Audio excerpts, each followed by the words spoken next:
Emang parkir itu tinggal 2, tinggal mobil gua sama satu mobilnya sutradara. Nah, yang lain udah dipindahin. Ya udahlah, mobil itu kan dipanasin, gitu dipanasin. Tiba-tiba pintu mobil itu ketutup. Kan kalau angin sekaligus kan? Iya. Brak ya. Itu satu-satu bro. Pintu depan, grek. Pintu kiri depan, grek. Pintu belakang, grek.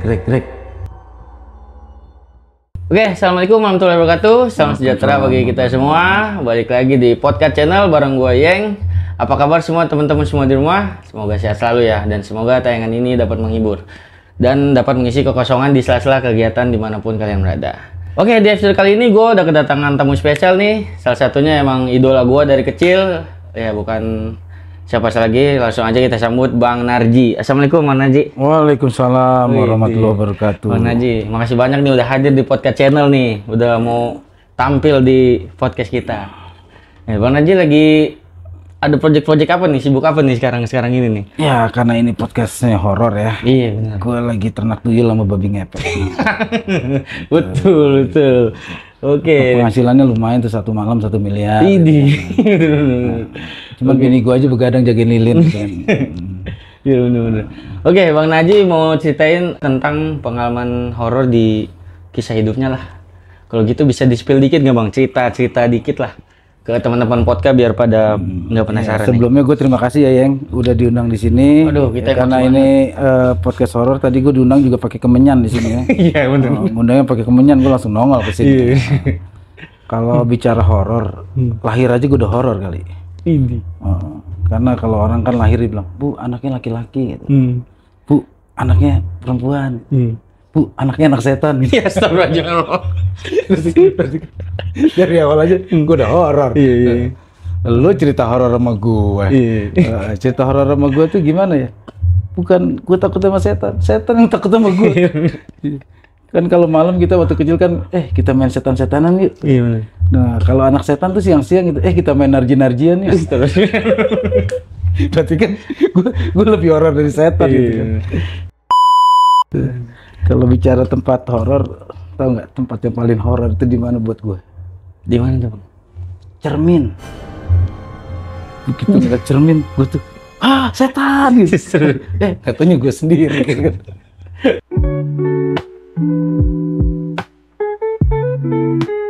Tuang lah. Aduh. Ya kalau pengalaman horor gue ya, yang namanya dulu Pamulang itu, gue kan lahir gede di Pamulang di Gaplek ya. Siap. Masih banyak pohon bambu gitu kan. Kan mitosnya di pohon bambu itu banyak kuntilanak. Gue pulang ngaji lah. Yang namanya ngaji waktu itu kan pulang juga nggak ada senter, nggak ada ini ya, cuman temaram bulan gitu doang kan. Ya suara anjing di mana-mana gitu kan. Ya gue tetap pulang lah, gue harus pulang. Masa gue nginep di rumah ustadz gitu kan. Gue pulang. Beneran loh, ada sosok putih, rambutnya panjang gitu, di pohon bambu, gelantungan gitu ya, kayak melayang gitu. Tapi nangis dia. Gue kan masih kecil polos ya. Kata orang kan kuntilanak serem, kok nangis? Bisa ketawa. Kenapa? Kok ketawa? Ya saya kuntilanak. Biasanya nangis, biasanya ketawa, kok nangis? Ya saya kuntilanak tapi anak tiri gitu. Disiksa mulu kan.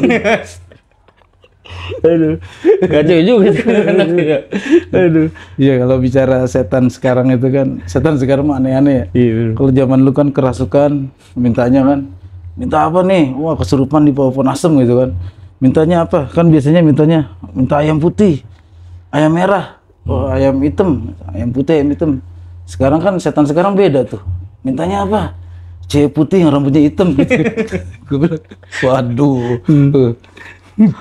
Lu nyari SPG nih. Itu bercandanya. Iya, betul banget. Kalau kisah seriusnya, yang namanya manusia itu percaya nggak percaya, ada nggak ada, kita itu memang berada selalu di samping mereka gitu kan. Betul. Kan kita tahu juga alam ini diciptakan sebelum adanya manusia. mereka udah ada duluan. Dan katanya kita ini kan lahir, hidup, mati. Kalau mereka kan lahir Nggak ada matinya. nggak ada matinya gitu kan. Makanya kalau dibilang setan lu, iya gue setan nggak ada matinya gitu. Nah, kenapa?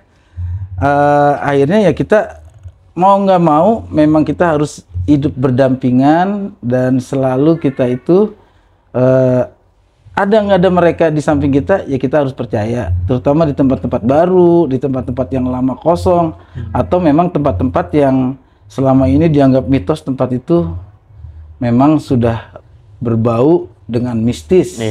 Nah, kalau gua pengalaman mistis yang pernah gua alamin itu waktu gua syuting. Wah, cakep nih. Syuting di sebuah villa, waktu gua acara kontak jodoh tuh. Kan acaranya di pila-pila gitu ya. Gua waktu itu masih punya bayi di rumah. Bayi gua yang nomor 2 itu masih sekitar 4 bulan. Oke, ditahan dulu Bang Naji biar teman-teman di rumah pada penasaran nih gimana kisahnya. Ya, buat teman-teman di rumah yang mau share pengalaman horornya kayak Bang Naji di podcast channel, bisa langsung aja DM ke Instagram kita di podcastkontrakan.id atau WA ke nomor di bawah ini.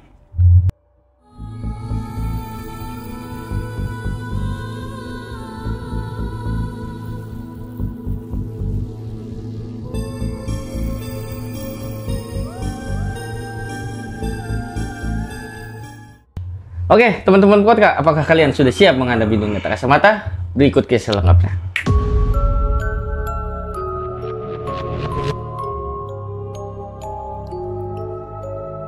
Oke, Bang Naji, gimana sih kisah selengkapnya dari awal? Mau diceritain? Gue syuting di Puncak. Katanya orang itu emang villa itu jarang dikunjungin orang, makanya dia lagi promo kan. Makanya syuting diundang ke situ tuh. Nah, gue pikir sih sehoror apa sih tempat ini kan. Berjalannya proses syuting dari siang sampai malam itu oke, nggak ada apa-apa, nggak ada kesurupan, nggak ada yang aneh-aneh. Tapi menjelang pulang, gue itu kan kebiasaan sebelum pulang gue manasin mobil dong, karena di Puncak. Nah itu kan kebiasaan gue kalau manasin mobil itu takut udaranya bercampur, mobil tuh gue buka pintunya semua. Empat pintu mobil itu gue buka kan. Tiba-tiba asisten gue ada yang ketinggalan, baju gue ketinggalan. Dia ngambil dulu, ditelepon sama orang make up ke ruang di ruang kostum. Pas balik dia jatuh, dia bilang, lu kenapa? Nggak tahu pak, perasaan saya jalan pelan, nggak lari-lari, nggak keburu-buru. Tiba-tiba perasaan saya itu ada yang ngedorong dan ada yang nyengkat gitu kan. Perasaan lu aja kali, nggak usah diserem-seremin lah. Tapi beneran pak, gue kalau yang namanya jatuh gue sering jatuh. Tapi ini gue kayaknya perasaan gue habis jatuh nggak enak gitu, badan pegel segala macam. Terus padahal jarak paling sekitar 100 meter gitu ke lokasi parkir. Emang parkir itu tinggal 2, tinggal mobil gue sama satu mobilnya sutradara. Nah, yang lain udah dipindahin. Ya udahlah, mobil itu kan dipanasin, gitu dipanasin. Tiba-tiba pintu mobil itu ketutup. Kan kalau angin sekaligus kan. Brak gitu. Itu satu-satu bro. Pintu depan, grek. Pintu kiri depan, grek. Pintu belakang, grek. Wah, kok angin kayak begini sih? Wah, itu gue bilang, gue lihat udah mau pulang gitu kan. Ya udah akhirnya gue sama asisten gue, dia yang bawa mobil juga, bawa pelan-pelan aja, bismillah kita pulang gitu kan. Mobil berat banget bro. Mobil kayak nggak ada tarikannya, padahal gue tahu itu kan di villa tapi kan landai jalannya kan. Itu kan harus ngelewatin lorong-lorong pohon dulu kan. Gelap gitu, gelap. Gue juga perasaan nggak enak banget di mobil. Gue selalu ngeliat kaca tengah. Spion tengah tuh gue liat, masa iya sih ada, tapi dia bilang emang mobil lu jalan pelan amat sih, berat banget mobil pak, diservis kali pak. Ya udahlah, akhirnya karena perasaan gue udah nggak enak, aromanya juga udah nggak enak, kemudian juga suasana itu jam 12 lewat 10 malam lah, di daerah Cisarua gitu kan. Cisarua ya. Pas gue udah ini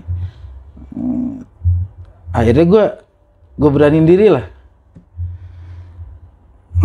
Nyai, engkong, kakek, atau neng, atau siapapun juga yang ada di mobil ini, kalau mau ikut sampai di sini aja ya, atau sampai tempat terang deh. Saya di rumah ada bayi, saya juga tadi syuting niatnya saya cari duit. Saya lagi nggak cari masalah, saya juga baik-baik di sini. Saya nggak ada niat apa-apa, saya lagi nyari nafkah. Tolong kalau memang kebiasaan Nyai Aki di sini berkenalan kayak gitu, ya udah kita udah kenalan ya, saya Narji gitu. Gue ngomong gitu aja ya, asisten gue juga kan makin, wah mukanya udah pucet lah dia sebelah ini. Iya loh. Begitu lewat tempat terang bro, enteng mobil. Tapi serius, pas gitu emang kayak ada yang menghembuskan, kayak orang, kayak ada orang bernapas gimana sih gitu kan. Napas panjang gitu. Ya udah gitu, udah pada pulang udah. Kayaknya dia pada turun gitu, pas gitu sampai tempat terang aja gitu kan. Udah kan akhirnya gitu ada minimarket gitu. Akhirnya gue turun dulu dong. Pokoknya gue bersih-bersih lah ke kamar mandi supermarket. Sekaligus gue buang air kecil. Udah gue tenangin dulu tuh. Asisten juga gue bilang, lu tahan dulu di sini. Jangan langsung pulang dulu lah. Tadi kita udah kayak gini. Bismillah. Ya gue akhirnya nanya dong sama orang sekitar situ. Tadi ceritanya begini, gini. Sampai tadi saya ngomong seperti ini. Villa mana, Bang Narji? Villa Nueta di Luhur. Semua cerita. Udah begitu kan. Nah, gue tanya-tanya gitu kan. Emang sering ada kejadian aneh apa sih, di situ gitu? Ya kita mah meskipun dekat, kalau kita pulang kerja nggak berani lewat depan situ. Kalau bisa muter, saya muter aja gitu kan. Karena emang jahil-jahil di situ katanya gitu kan. Ya kadang-kadang katanya itulah kayak ditimpuk batu gitu kan. Terus dipungut, ketawa gitu kan. Kepala doang gitu. Wah, gue bilang, ya syukur Bang Narji mah apa, cuman kenalan doang gitu kan. Nggak dinampain. Kalau dinampain sih ya pokoknya bentuknya aneh-aneh lah gitu kan.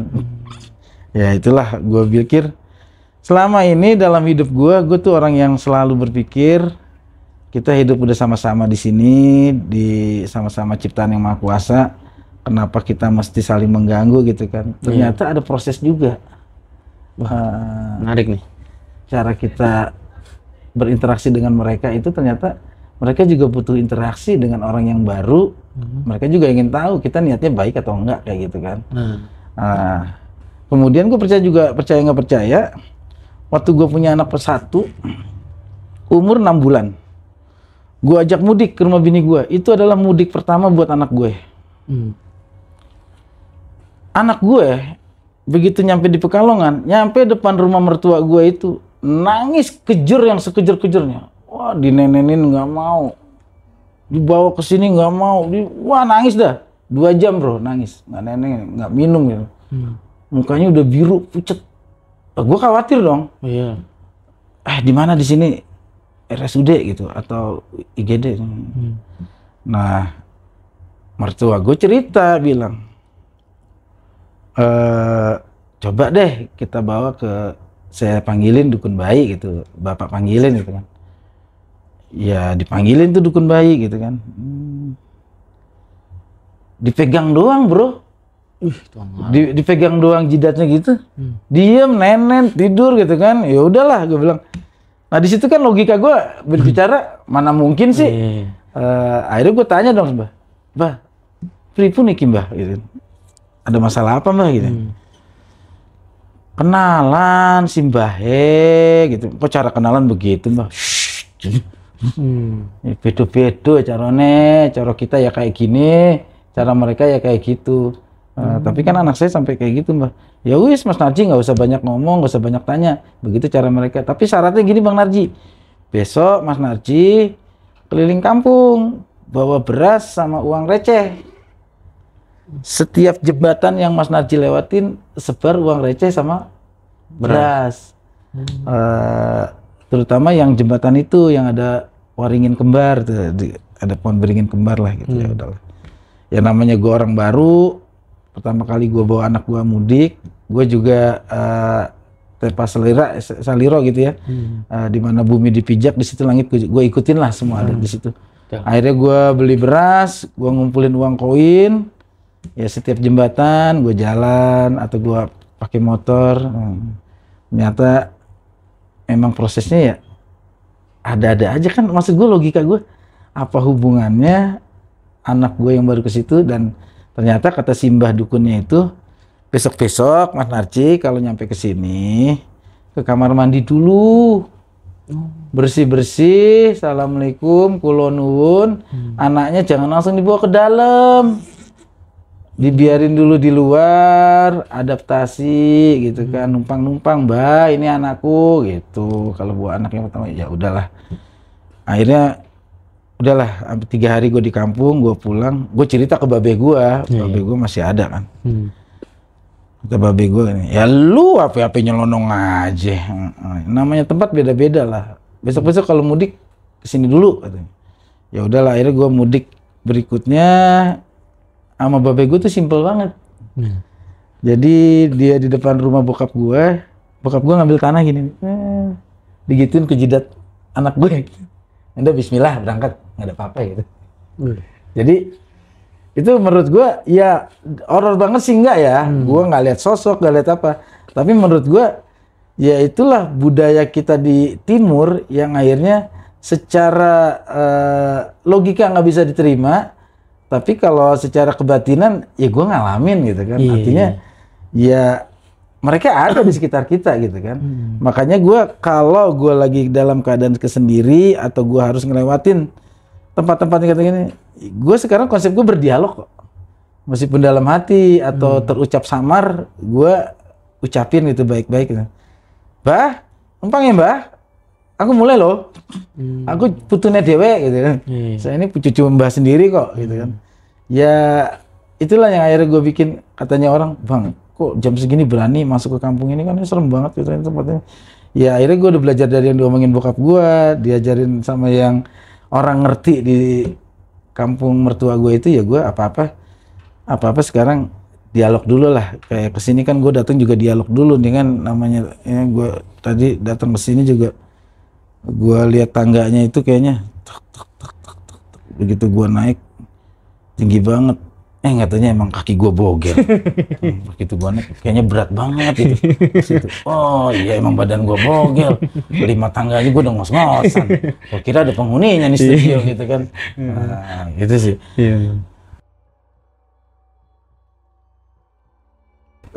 Kemudian gue juga, kalau gue itu pengalaman gue hidup itu yang real banget ya. Real banget dalam hidup gue. Gue dalam seminggu, dalam 3 hari, gue pernah melihat orang sakaratul maut 2 kali di hadapan gue. Ini real. Yang pertama ini, maaf ya, nah ini anak penjual si babe itu jualan rokok di kampus gue. Gue kan tinggal di kampus, tinggal di dalam kampus, gue aktivis gitu kan. Si babe itu karena udah jadi pedagang di situ, tinggal juga bareng gue. Nah, suatu hari anaknya nyusul dia dari kampung main di situ. Sakit bro, sakit, gue bawa ke Persahabatan, tepat jam 12 malam dia meninggal. Karena mahasiswa yang nginep di situ, tinggal gue, rame-rame yang lain ada ngajar, ada kuliah, gue lagi jam, akhirnya gue yang nganterin jenazah ke sana. Gue habis dikasih topi sama temen gue. Kan kalau topi yang itu tulisannya 911 tuh, 911. Nah itu tulisan Cinanya di bawah, nah tulisannya dibalik 119. 119. Gue inget banget warnanya biru, tulisannya putih. Gue pakai topi itu karena di bagian, karena topinya keren banget gitu, kayak topi yang biasa dipakai Sammo Hung atau Jackie Chan gitu kan. Keren banget nih, gue pakai itu. Dilalah pas gue pakai topi itu, gue ngeliat orang sakaratul maut. Ya nggak tahu tuh si babe anaknya sakitnya apa, off the record lah sakitnya. Akhirnya ya di hadapan gue itu kan begitu gue harus patungan, beli obat, beli alat gitu kan. Itu kan anaknya pakai cincin banyak loh. Sementara kata dokter cincinnya simpen dulu bang, buat alirannya darah lancar. Gue cabutin, gue pakai dong buat ke ATM. Hari itu. Pas gue balik dari ATM, sakaratul maut, gue baru lihat namanya orang sakaratul maut bro. Ternyata menjelang sakaratul maut itu ada fase di mana orang itu sedikit sadar dalam waktu singkat bisa berdialog dengan orang tuanya si babi rokok itu. Entah ngomong apa pakai bahasa Cirebon, fotonya kayak amanat. Ya udahlah. Akhirnya proses selesai dong, dia meninggal. Akhirnya gue bawa ke ruang jenazah. Gue lupa cincinnya masih di sini. Gue pakai lagi. Ya Allah, ini via ini pun ini. Ya wis, pakai babe, ya udahlah. Selesai gue nganterin si jenazah si babe, anaknya si babe. Gue balik lagi ke kampus 2 hari berikutnya. Dulu Cirebon jauh kan, nggak ada tol gitu. Pas gue sampai situ gue kan ngilangin stres dong. Wah katanya teman-teman kampus, thank you Narji udah nganter. Ya udahlah. Gue udah selesai itu gue pengen refreshing bro. Gue pergi nyusul teman-teman gue yang lagi di pendidikan dasar latihan itu yang pencinta alam. Di Lembang, Bandung. Di tempat latihannya Pasas itu tempat emang spooky banget lah. Tempat latihan tentara. Udah. Jam 1 malam ada salah satu peserta dalam keadaan hipotermia. Waduh. Itu udah pos terakhir karena gue emang tim penghibur biasanya. Ya udah pas udah sini, wah kita pompa segala macem. Meninggal lagi di depan gue bro. Meninggal juga tuh pencinta alam. Gue maksudnya refreshing dari nganter jenazah dari Cirebon. Ternyata dalam 3 hari berturut-turut gue lihat kejadian yang sama. Topi itu masih gue pakai. 119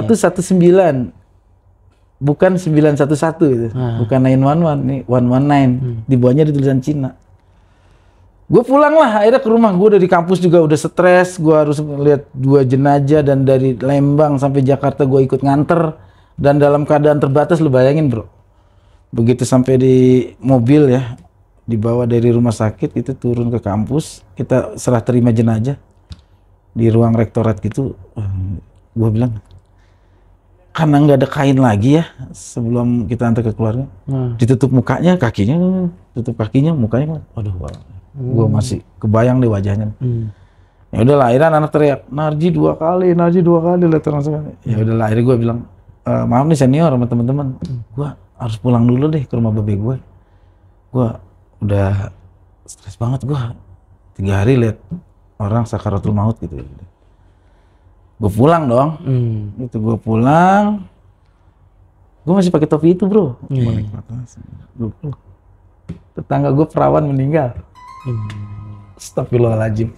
Gitu gue pulang katanya. Ada apaan be? Raman? Si itu meninggal semalam kecelakaan. Astagfirullahaladzim ya Allah. Gue lihat lagi jenazah ini. Pas itu ya akhirnya gue nggak ada kaitannya gitu, tapi feeling gue menyatakan ini topi ini kenapa gitu kan. Ya udahlah, ini topi ini kenapa gitu kan. Udah selesai beres mandi, akhirnya gue tidur di rumah babe, itu topi gue simpen. Udah besoknya gue pulang lah ke kampus lagi karena besok ada kuliah. Gue balik lagi ke kampus. Udah akhirnya pas gue lagi naik ke atas duduk, gue nggak tahu lah ada ibu-ibu kayak Chinese gitu. Dek, mahasiswa. Oh iya bu. Dari mana? Dari rumah mau ke kampus gitu kan. Topi jangan dipakai lagi gitu. Bu. Gitu. Loh, kenapa ibu? Itu angkanya nggak bagus. Tulisannya juga nggak bagus itu. Mistisnya negatif kata. Bener. Gue langsung itu. Gue inget banget senior gue. Bang, maaf topinya. Gue 3 kali ngeliat jenazah. Gitu.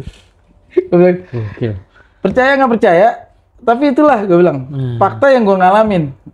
Akhirnya gue di situ gue semakin jujur. Akhirnya di situ gue termotivasi, gue harus ngatamin Al-Quran jujur gitu ya. Dari kecil gue kan karena gue cuma madrasah, gue nggak pesantren, gue Al-Quran cuma tahu mahroj sedikit gitu kan.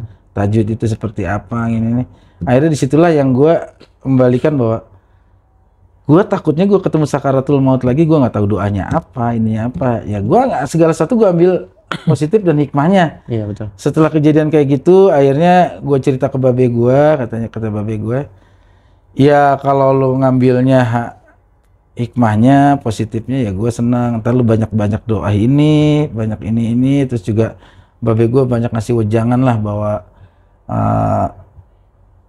itu lu sekarang lah semua udah rame di gimana jabat gue gitu kan. Nah di situ yang akhirnya gue bisa melihat sendiri bahwa hantu dalam wujud makhluk dibilang genderuwo, kuntilanak atau suster ngesot segala macam. Secara real gue nggak pernah lihat. Tapi kejadian mistis yang gue alamin, secara batinnya, gue udah ngalamin gitu. Artinya logika gue nggak menerima, tapi kenyataan gue ngalamin. Gitu. Itulah yang gue akhirnya pada sampai detik ini, di mana-mana yang buat gue tuh hidup waspada, hati-hati dan sopan.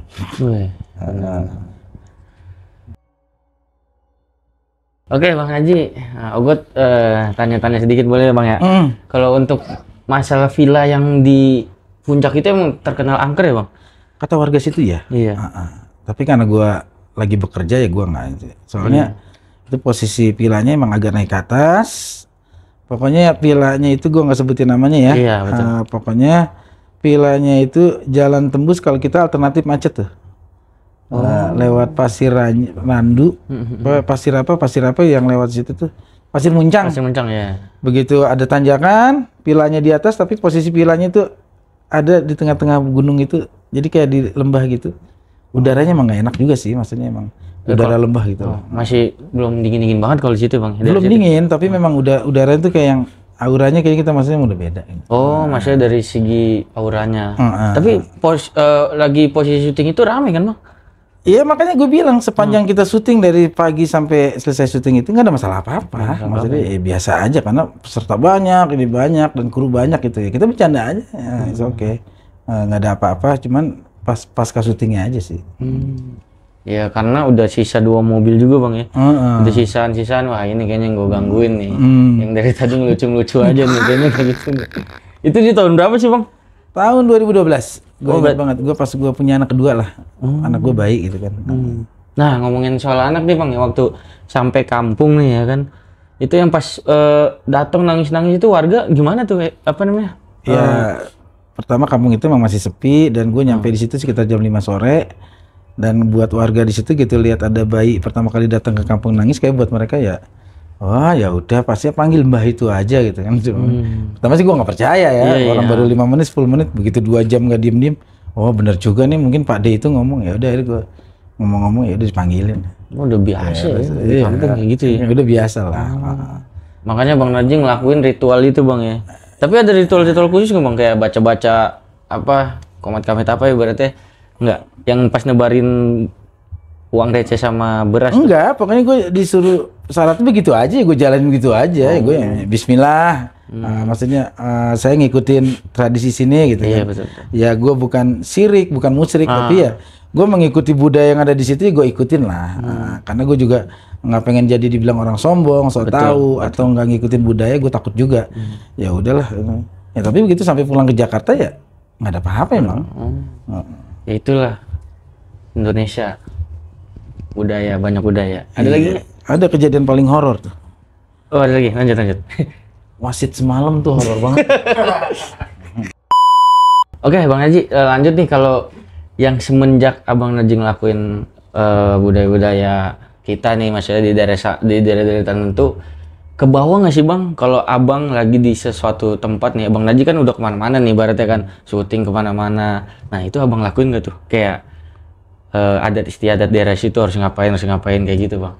Iya, gue terlepas pandangan orang syirik atau musyrik ya. Yang pertama gue tetap Bismillah, ya Allah saya dari rumah gue niat kerja.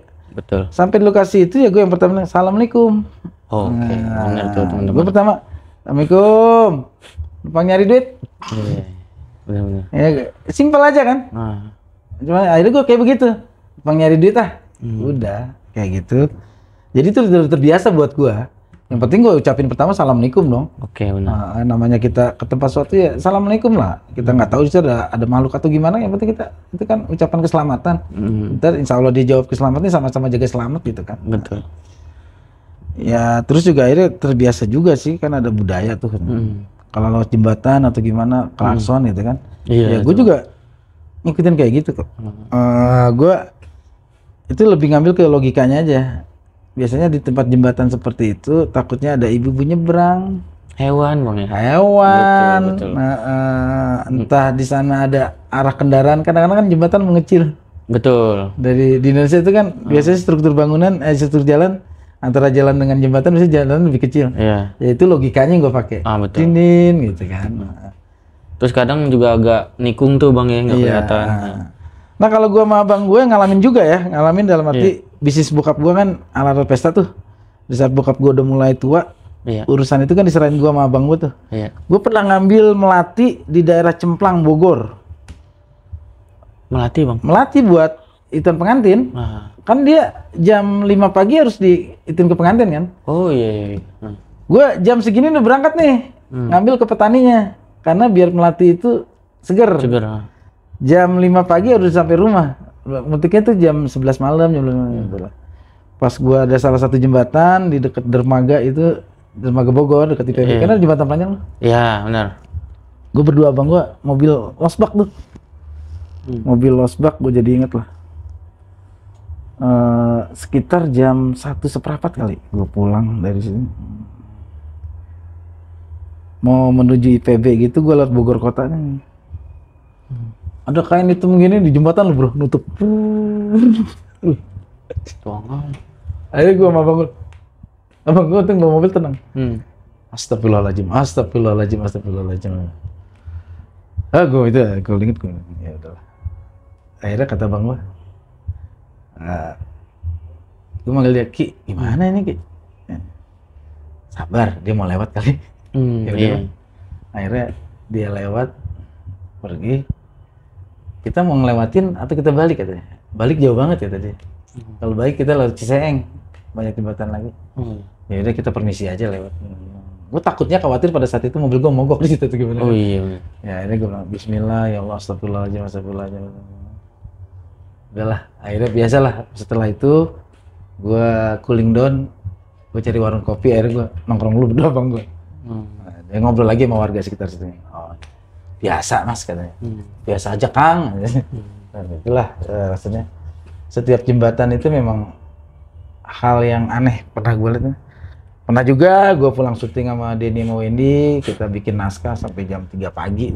Oke. Bikin naskah. Lu tau jembatan Pasar Jumat kan yang rumah? Tahu. Yang rumah nggak beres-beres tuh? Iya. Orang bilang rumah bingung ya?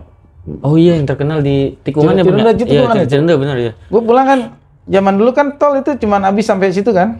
Lebak Bulus. Lebak Bulus. Kalau mau ke Pamulang kan pilihannya cuman Lebak Bulus doang. Masa lewat BSD ya gue keluar situ lah. Gue kan antara Ciputat sama sini. Nah Ciputat lagi dibangun flyover, Bo. Itu kan macetnya parah banget kan? Wah, tahun berapa tuh berarti? 2014an kali ya. Pokoknya itu kan kata Ciputat lagi dibangun konstruksi. Gue lewat situ kan? Gila lu, malam-malam gue liat orang rombongan besan di situ, gila banget. Rombongan besan? Jadi jam 3 pagi kayak orang rombongan besan, tapi nggak putus-putus. Bilang astagfirullahaladzim, ada aja. Nah itulah setiap jembatan pasti gue pernah ngalamin di setiap kejadian di jembatan itu emang ada aja gitu. Gue nggak ngerti lah ya. Iya. Mungkin pembatas kampung atau gimana. Ya itulah yang gue juga kalau ngikutin ceritanya gue masih kebayang. Di jembatan Pasar Jumat itulah gue lihat pagi-pagi jam 3 pagi ada rombongan besan tapi arahnya ke pohon bambu. Ramai banget gitu. Ya udah gue sabar juga. Ya udah gue diem aja gitu. Untung ada angkot Parung 106 ya. Warna biru. Iya. Pas jam gitu dia din di belakang gue suruh dia duluan, gue ngikutin kan. Berarti bener-bener ramai gitu, nyebrang apa gimana? Ya nyebrang tapi arahnya itu dari arah seberang sana ke pohon bambu gitu. Banyak amat biasa kayak bawaan barang-barang kayak bawa oleh-oleh, bawa makanan gitu kan. Ya rombongan besan lah gitu. Tapi kan jam 3 pagi terus. Iya sih. Enggak ini sih. Kecuali besannya jauh ke mana tahu. Iya. Biasanya garapan bambu lagi kan. Ya udahlah gue bilang. Akhirnya gue dan kebetulan bisa malam itu motor nggak ada. Akhirnya pas gitu ada Dindin, wah gue liat ini Wah, ada angkot nih. angkot 106 nih jurusan ke Parung. Ya udah, pas gitu gue jalan gitu dia jalan gini, gue ngikutin aja. Iya. Dan sampai rumah gue nggak masuk rumah dulu, gue nongkrong dulu aja sampai subuh. Oh triknya gitu bang ya, kalau misalnya habis ngeliat yang ngejanggal-janggal, apa cuman Bang Narji aja biar apa? Iya, udah kebiasaan gue aja. Kebiasaan Gue aja. mending gue cooling down aja dulu, ngobrol sama orang gitu. Pas udah itu baru gue masuk ke rumah. Iya memang kalau dari mana-mana yang nggak bagus juga sih sebenarnya kalau langsung masuk, baiknya ya. Nah gitu ngapain juga dulu sih, ngerokok makanya pas di saat gue juga praktek ngajar. Gue ngajar, kan kuliah di IKIP itu ada wajib ngajar dong. Oh iya. 1 semester tuh, itu 6 SKS. Gue ngajar di daerah Senen, sekolahan gitulah, sekolah negeri kok, biasa. STM apa di mana bang? Kejuruan, tapi beneran. apa? Semia. Oh, sebenarnya. Ekonomi, kejuruan ekonomi. Kan kalau Jumat senam kan, Jumat senam masal gitu beramai-ramai. Katanya orang di situ tuh kamar mandi yang itu nggak ada yang berani pakai. Ada satu sudut kamar mandi itu bersih, cuman anak-anak nggak ada yang berani pakai, dan di situ emang sering terjadi kesurupan massal segala macam. Namanya gue guru ya, gue lagi praktek jadi guru dan gue orang baru gitu. Ya gue kan gitu, Kong Nyai. Dulu belum syuting itu sih, gue masih kuliah. Kong Nyai, Bang nyuci muka ah. Ya orang nggak ada yang berani ke kamar mandi situ kan. Ya udahlah gue, masa sih gue takut, bikin murid takut dong. Pak Narji berani. Nah, gue cuci muka lah, gitu. Cuci muka gue ngajar biasa, berjalan lancar, gue pulang. Pas itu kan nyokap gue agak kurang sehat, gue pulang, nggak balik ke kampus, gue pulang. Itu pulang, pas gue sampai depan rumah gitu, emak gue ngeliat langsung, jangan itu dulu. Kata emak gue nih, dalam keadaan sakit, jangan masuk dulu. Kenapa mak lu diam dulu? Emak gue masuk ke dalam, bawa air gitu, nggak tahu dia baca apa, siramin ke gue gitu. Udah wudu, sholat, baru masuk gitu. Ya udah, air gue sholat, masuk. Kenapa mak? Set deh, 40 orang itu gede-gede banget ngikutin lu, siapa sih? Wah, gue bilang, emak gue ngeliat. Mak, bener mak? Ya astagfirullah, lu kenapa ya gitu? Lu, enggak, tadi ada WC sekolahan katanya paling, ya gitu. Bercandanya jangan kelewatan ah, kata emak gitu kan. Pada ngikut tuh katanya. Ya udah, besok gue tanya ke pihak sekolahnya. Ya lagi Pak Narji kenapa cuci muka di situ? Ya sayang bu, kamar mandi cuma dibersihin tapi nggak dipakai. Iya. Ya udah, wajar. Ya udah lah, akhirnya di situ lah gue pengalaman yang kayak gitu tuh gue ngalamin lah. Tapi kalau wujudnya gue nggak pernah lihat emang. Nah Bang Narji, Obot perhatiin kan Bang Narji sekarang kontennya tentang di YouTube bang ya, tentang tanaman-tanaman ya bang ya.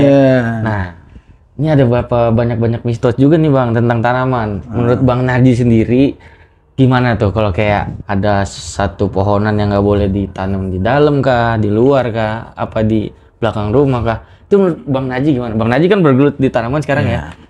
Pada akhirnya segala sesuatu itu memang ada mitosnya ya. Iya benar. Dan gue percaya itu karena mitos itu lebih ke logika dan pengalaman hidup orang dulu. Betul. Orang hamil jangan di depan pintu. Ya iya, udah hamil di depan pintu ya lu ngalangin lah. Orang kurus aja ngalangin apalagi orang gendut. Logikanya kayak gitu loh. Nah, kalau pohon, kan ada beberapa pohon yang akhirnya gue baca ensiklopedia pohon itu. Dan filosofis pohon dan mitos pohon. Di situ gue belajar, ada beberapa pohon yang tidak boleh ditanam di depan rumah. Nah, contohnya kayak pohon nangka, pohon pisang, pohon pepaya, pohon cabe. Oke, gue terima dulu lah segala sesuatu itu. Tapi begitu gue praktekkan menanam, itu gue taruh di rumah, ya memang satu, kalau pohon nangka maupun rambutan di depan rumah, akarnya kemana-mana, lantai lu rusak loh. Oh iya benar. Rambutan akarnya itu kemana-mana loh. Yang akar tunggalnya itu gede tapi akar kecilnya itu kemana-mana. Nah pas gue pikir, oh iya juga ya. Nah pohon pisang jangan ada di halaman. Pohon pisang itu secara nilai ekonomis tinggi, tapi ternyata secara nilai eksotis atau keindahan kalau taruh di rumah emang kotor bro. Daunnya begitu layu, pelapahnya begitu gedebongnya di saat itu, rumah jadi kelihatan nggak rapi. Dan pohon pisang itu anak berpinak. Beranak pinak Itu di saat induknya mati udah berbuah, itunya tumbuh dan pohonan di sekitarnya itu emang agak rusak gitu kan. Jadi emang dia harus di perkebunan pisang. Kalau di halaman ya emang lama-lama kita tuh jadi cegungan gede ya halaman gitu. Kayak galian gitu ya Bang. Kalau pepaya jangan ditaruh di halaman atau di depan rumah gitu. Ya karena pepaya di halaman itu ternyata pas gua amatin ya rontokan daunnya nggak bagus dan cara kindahan nggak bagus gitu. Kemudian ada lagi katanya orang tuh ada pohon-pohon yang membawa kayak cabe gitu kan. Kalau cabe gue belum lihat buruk atau manfaatnya. Tapi cabe itu kan ada masa produksinya, di saat dia udah kering emang jelek banget. Iya sih. Nah itu akhirnya gue ngambilnya di situnya doang. Kemudian juga kalau katanya pohon ini dihuni ini, ya gue sih lihatnya sekarang pohon itu dari nilai ekonomis dan keindahannya aja lah. Bukan karena ada pocongnya. Hah? Bukan karena ada pocongnya atau apa ya Bang? Pocong? Iya. Enggak lah. Enggak lah. Kalau kayak gitu sih, itu kan karena orang kita dulu kan nggak kenal teknologi ya. Akhirnya ada petir, gimana? Akhirnya kita apa nih cara mencegah petir? Akhirnya minta sama pohon gede, Mbah tolong jagain petir itu, dia ngasih sesajen gitu. Orang sekarang kan udah pakai arde. Iya sih. Ya? Bener. Nah, karena dulu kita nggak kenal teknologi. Gue pernah baca tuh buku ya, ada filsuf Jerman mengatakan, di saat manusia belum menemukan cara untuk menangani masalah alam, maka dia akan tunduk kepada alam. Nah, itu ya akhirnya ternyata orang-orang kayak dulu karena belum ketemu teknologinya, akhirnya dia tunduk. Iya. Kalau melihat padi terserang hama, dia minta sama Dewi Padi jangan sampai kena hama gitu kan. Sekarang kan orang ini selain ritual dipakai juga kan pakai pestisida. Betul. Gitu. Ya pokoknya gitulah. Gue belajarin. Ya kalau lo menggeluti pohonan pertanian nggak bakal jauh juga dari mitos. Iya sih. Tapi semua ada sisi positifnya Bang ya, nggak selalu mistik ya. Ya enggak lah, ada juga pohon-pohon yang memang katanya menanam ini membawa hoki. Itu biasanya katanya di depan rumah tanamlah pohon siri rezeki karena namanya juga emang bagus gitu kan. Kemudian juga ada pohon dolar gitu kan. Memang kemudian juga ada pohon pacira katanya kalau di depan rumah seperti ini. Ya memang dia teduh, akarnya nggak kemana-mana, dan memang ada pohon-pohon juga yang kita tanam itu aromanya juga menyedapkan rumah, tapi kadang-kadang auranya juga nggak agak menakutkan gitu kayak lu nanam melati di rumah kan indah bagus gitu kan. Tapi kalau lu nggak sengaja malam-malam lu ketip angin, wah gitu ya. Padahal sih itu emang aroma itunya kan. Emang bunganya. Kayak kita nanam kenanga, sedap malam. Jadi kadang-kadang orang mengaitkannya ini dibetahi kunti, ini dibetahi nyai, ini karena kalau ini aromanya wangi mengundang gitu kan. Gue di rumah gue banyak tanaman bunga yang wangi-wangi Pak. Malah menurut gue kalau lagi ketip angin kayaknya enak banget gitu. Lu kalau janda bolong gimana tuh? Gue janda bolong itu gue mendingan cari pohon perawan rapet lah. Kalau janda bolong aja mahal gimana perawan rapet. Terakhir Bang, sempat baca-baca nih sama di internet, Abang tuh punya mesin tik bersejarah Bang. Masih gue simpen di rumah itu. Itu bisa ceritain nggak Bang? Kenapa tuh Bang? Mesin tik itu adalah yang melahirkan grup lawak cagur. Oh, bersejarah ini. Yang melahirkan akhirnya gua, Denny, Bedu, Wendy gitu kan. Oh, Bang Bedu tuh termasuk Bang? Dulu sebelum sama Wendy, Bedu dulu. Bedu keluar ganti Wendy. Semua ikip itu. Jadi pada saat itu gue kuliah jurusan administrasi perkantoran itu ada mata kuliah ngetik. Dan bokap gue punya mesin tik. Mesin tik itu karena dulu kita nggak punya laptop, nggak punya komputer, ya terbatas banget lah kehidupan kita dulu. Gua, Denny sama Bedu itu dari orang bawah lah. Akhirnya yang satu-satunya bisa bikin naskah karena gua mata kuliah gua ngetik dan gua punya mesin tik. Mesin tik itulah yang selalu membuat materi-materi lawakan cagur, naskah cagur itu. Dan yang bisa ngetik satu-satunya 10 jari itu gua. Karena gua mata kuliahnya ada materi. Dan mesin tik itu sampai sekarang masih ada di rumah gue. Gue simpan karena menurut gue dari mesin tik inilah menghasilkan grup lawak nasional gitu. masih ada loh. Paten sih. Nah, Tapi udah sempat ditawar tuh, Bang? Hah? Udah sempat ditawar orang belum tuh? enggak lah. Enggak ya? Gua itu berapapun orang nawar gue bilang sejarahnya nggak bakal tertukar. Iya sih, benar. Karena dulu semua semangat itu ada di situ loh. Gue kuliah, lu bayangin loh, mesin itu tuh berat loh. Iya benar. Gue kuliah bawa carry loh. Jadi buku ini sama ganti baju, gue kan tinggal di kampus. Mesin tik tuh gue bawa aja. Nah, karena gue numpang ngetik kan di kampus di komputer gitu kan. Tapi naskah awal kan gue pakai itu dulu. Nah disitulah. Wih, keren sih Bang Haji. Oke Bang Haji, makasih banyak nih udah sempetin hadir di podcast channel. Biar makin sukses, sehat Amin. selalu. Tambah rezekinya, tambah Channel lu juga cepat berkembang bro. Amin. Semangat terus bro. Amin. Ayolah Pamulang, Tangsel, ayo para penggiat sosial media khususnya YouTuber. Kita kumpul bareng, kita diskusi lah. Mau kita apain nih? Betul Bang. Tangsel. Ya, ada pesan dan kesan nggak Bang? Mau buat teman-teman di rumah atau buat tim podcast atau yang lainnya boleh Bang kalau ada. Kalau menurut gue jangan pernah lu lelah berbuat buat kampung lu dulu. Berbuat itu dari zona kecil, dari hal kecil. Tidak mungkin kita menggapai zona besar atau hal besar tanpa melakukan terbaik dari hal yang kecil. Gue ngelawak nggak langsung di TV.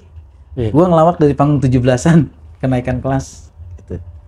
Tapi serius kalau dikasih kerjaan sekecil apapun juga, gue ngelakuin dengan serius. Betul. Ya, contohnya ini mau bantu kita. Tidak di tim kecil tetangga. Oke, Bang Haji, makasih banget Thank you banget. Thank you banget ya, Bang. Biar sehat-sehat selalu ya Bang Haji. Makasih juga buat teman-teman di rumah yang udah menyaksikan episode kali ini sampai habis. Agar tetap terhubung dan tidak ingin ketinggalan video-video dari kita, segera subscribe podcast channel sekarang juga. Nah, buat teman-teman yang mau dengerin podcast channel via audio, bisa langsung aja mampir ke Spotify kita di podcastkontrakan.id. Akhirnya kita sampai di ujung acara ini, Bang Haji. Paling gua Bang Naji dan tim izin pamit undur diri. Sampai jumpa di episode-episode selanjutnya. Assalamualaikum warahmatullahi wabarakatuh. Waalaikumsalam warahmatullahi wabarakatuh.